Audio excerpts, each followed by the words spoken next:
Hola, bienvenidos. Vamos a comenzar nuestros videos de electricidad básica definiendo la corriente eléctrica. Y miren qué bonita definición que tenemos por acá. Dice que la corriente eléctrica es un flujo ordenado de electrones libres a través de un conductor. Sencillito. Un flujo ordenado de electrones libres a través de un conductor. Sin embargo, hay algunas cosas que de pronto a ustedes no les cierran. Como por ejemplo, ¿qué es un electrón? Primera cosa. Segunda cosa. ¿Qué es un flujo ordenado? ¿Por qué un flujo ordenado y no desordenado? Y tercera cosa. ¿Qué es un electrón libre? Bueno, para entender mejor esta definición de corriente eléctrica, vamos a tener que pasar, aunque sea brevemente, por algunos conceptos acerca de estructura de la materia. Materia es todo lo que nos rodea, todo lo que ocupa un lugar en el espacio. Y toda la materia está formada por átomos. Ahí tenemos un dibujito aproximado de lo que es un átomo y podemos ver que en ese átomo tenemos un núcleo, es decir, la parte central, y tenemos también lo que se llama la corteza, que es la parte que está alrededor del núcleo. En el núcleo encontramos dos tipos de partículas. Unas partículas con carga positiva, que se llaman protones, y unas partículas que no tienen carga eléctrica, que se llaman neutrones.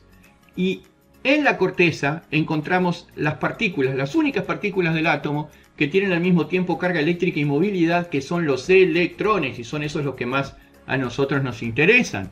Tienen carga negativa y están en movimiento alrededor del núcleo. Si están en movimiento en órbitas o no están en órbitas o están formando una nube de electrones, para nosotros es bastante irrelevante. Lo cierto es que las últimas teorías acerca del modelo atómico indican que no describen órbitas, sino que están formando una nube electrónica. Pero para el caso es más o menos lo mismo, es decir, los electrones se encuentran en la corteza, alrededor del núcleo del átomo. Son partículas negativas y tienen movimiento.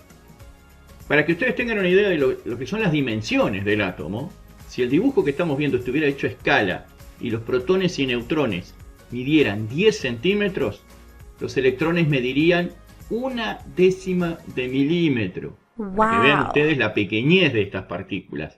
Y el átomo en sí abarcaría 10 kilómetros. Es decir, que el átomo es, en su mayoría, espacio vacío. Ahora bien, ¿qué son los electrones libres? Los electrones libres son también llamados electrones de valencia. Pero no porque haya de la ciudad de Valencia en España, tío, no. Sino porque forman parte de lo que llamamos la órbita de valencia, que es la órbita más externa del átomo. Esos electrones están prácticamente libres de la fuerza de atracción del núcleo. Dado que el núcleo es positivo, porque ahí se encuentran los protones, y los electrones son negativos, hay una fuerza de atracción del núcleo hacia los electrones. Pero como estos están en la órbita más alejada, esa fuerza de atracción es prácticamente inexistente o muy débil. Entonces estos electrones tienen la característica de que pueden migrar de un átomo e ingresar en la órbita de otro átomo. Son electrones libres, por eso mismo, por esa misma razón. Y son los que participan en la corriente eléctrica. ¿Y por qué se habla de flujo ordenado de electrones? Bueno, porque si nosotros tomamos un metal, que es un buen conductor de la electricidad, como el cobre, vamos a ver que los electrones libres, aquellos que estaban en la órbita de valencia y que por lo tanto tenían la capacidad de poder migrar de un átomo a otro, van a estar en movimiento pero en forma completamente desordenada, en forma errática. Ahora, cuando nosotros aplicamos una tensión, un polo negativo y un polo positivo, a los extremos de ese conductor, entonces los electrones que son negativos serán rechazados por el polo negativo de esta fuente de tensión y serán atraídos por el positivo. Y entonces ese flujo se va a ordenar. Y esto sí, un flujo ordenado de electrones libres constituye una corriente eléctrica.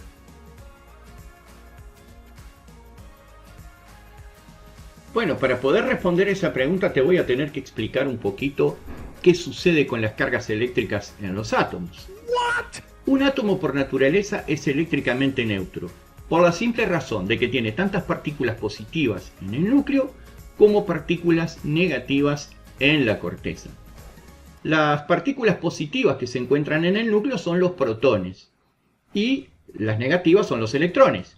Y todo átomo tiene en igual cantidad protones y electrones, por lo tanto se compensan y eso lleva a que se neutralicen. Por lo tanto la carga resultante, la carga total del átomo, es neutra. Pero se acuerdan que yo les había comentado que los electrones de valencia pueden migrar de un átomo a otro. Es decir, que un átomo tiene la capacidad de perder o captar electrones.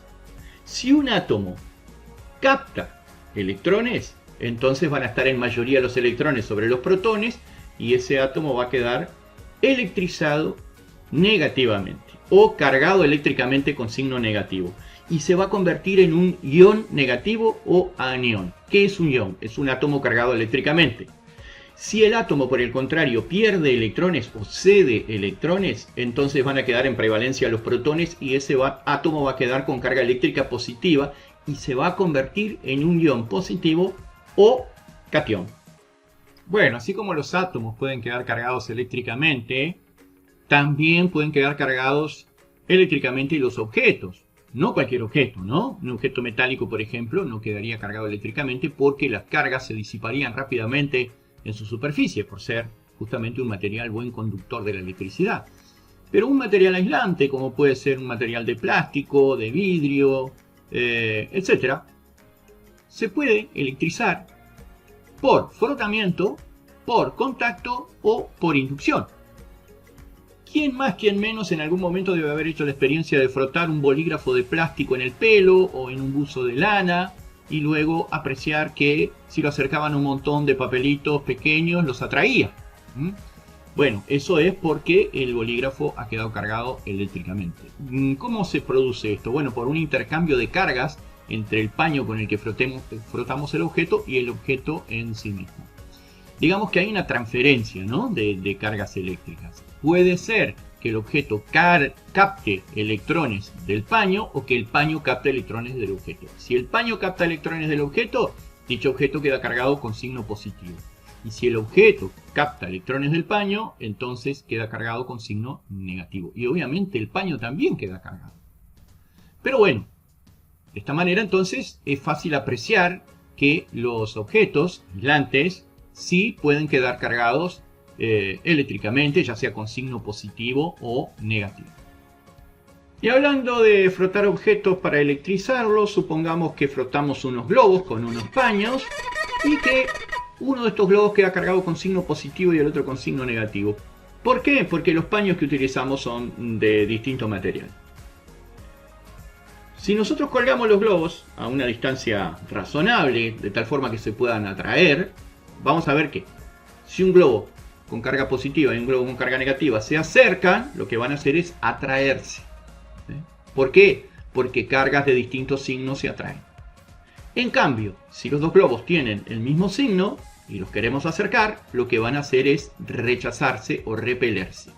Por lo tanto, surge ahí la ley de interacción entre cargas eléctricas, que establece que cargas del mismo signo se repelen y cargas de distinto signo se atraen.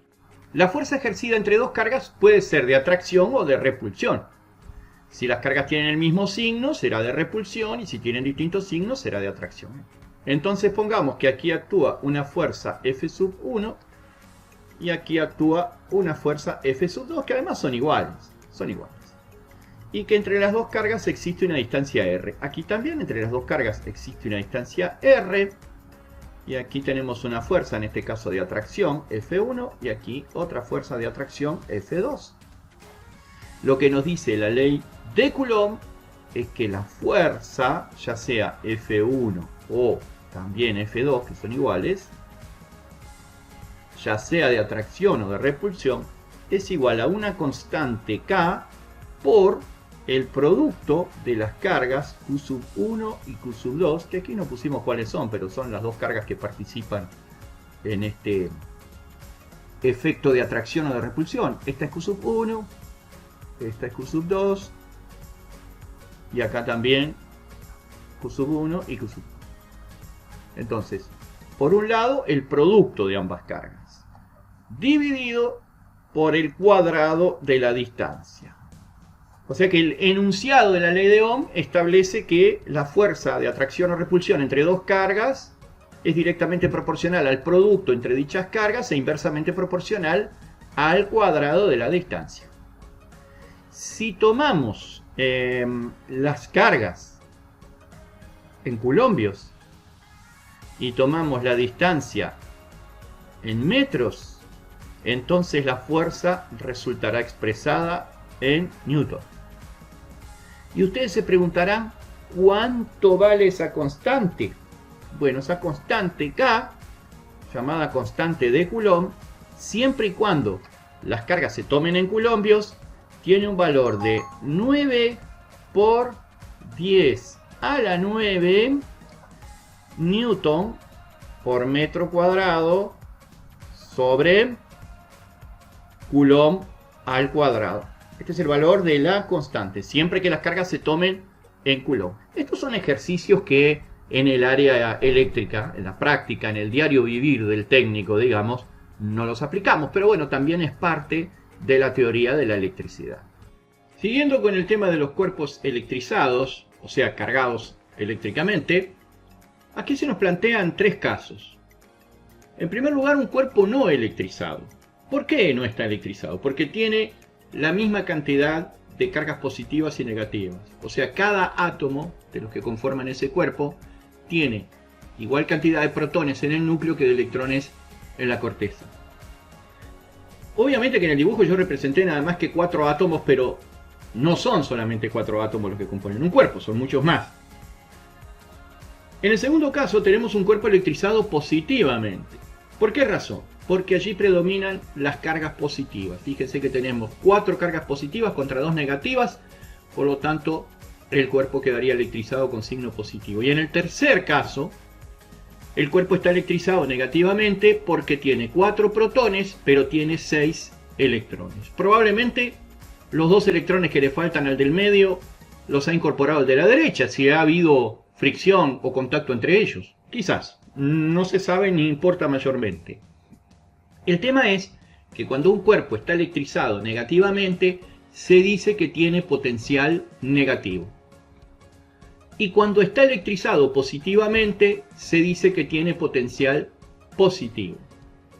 Un cuerpo con potencial negativo tiende a ceder electrones para recuperar su neutralidad eléctrica. Y un cuerpo electrizado con signo positivo tiende a captar electrones para recuperar su neutralidad eléctrica. Pongamos que tenemos 2 cuerpos electrizados. Por aquí a la izquierda de la imagen, un cuerpo electrizado positivamente, se han representado 4 protones y 2 electrones. Y a la derecha de la imagen, un cuerpo electrizado negativamente en el que se han representado 4 protones y 6 electrones. El cuerpo de la izquierda decimos que tiene potencial positivo y el de la derecha potencial negativo.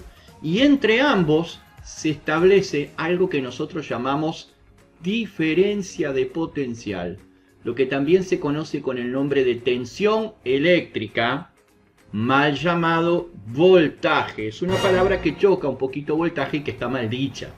Aunque a veces se usan palabras como kilometraje, metraje, quilaje. En realidad se llama tensión eléctrica o diferencia de potencial. Se mide en voltios. Voltios si usamos la palabra castellanizada, volts si usamos la palabra sin castellanizar. La tensión eléctrica entre 2 puntos de un conductor se define como el trabajo necesario para desplazar una unidad de carga entre dichos puntos. Si unimos a través de un conductor estos 2 cuerpos electrizados, lo que va a suceder es que los electrones sobrantes en el cuerpo de la izquierda, a través del conductor, se van a trasladar hacia el cuerpo de la derecha donde faltan electrones, tratando siempre de restablecer el equilibrio eléctrico. Es decir, que esta diferencia de carga eléctrica o diferencia de potencial o tensión produce una circulación de corriente a través del conductor. Por lo tanto, para que pueda circular corriente a través de un conductor, se necesita una tensión eléctrica, una diferencia de potencial. Hay mucho más para ver sobre electricidad básica, pero eso será en una próxima clase. Hasta la vista,